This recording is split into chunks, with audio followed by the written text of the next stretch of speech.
Let's address some common misconceptions around static stretching. The first is that you should not static stretch before you work out.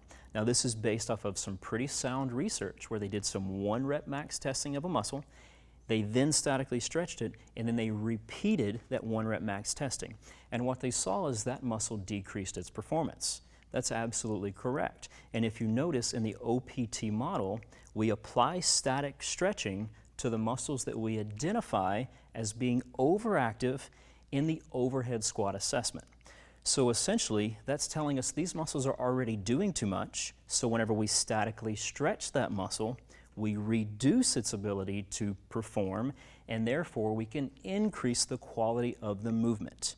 In a recent research study where they actually tested jump height and not an isolated muscle group, they found that by statically stretching the antagonist, so the muscles that oppose the power producers, they actually increased their jump height. Now the second misconception is that you should not statically stretch a cold muscle. Now first of all, muscles are never really cold. We're all always about 98.6 degrees. But what we see as far as injury reduction whenever it comes to static stretching is that the key is blood flow.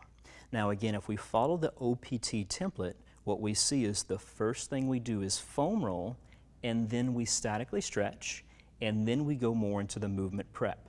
That foam rolling increases the blood flow to the tissues, those avascular tissues as well that don't receive as much blood flow. Therefore, it makes it safe to statically stretch.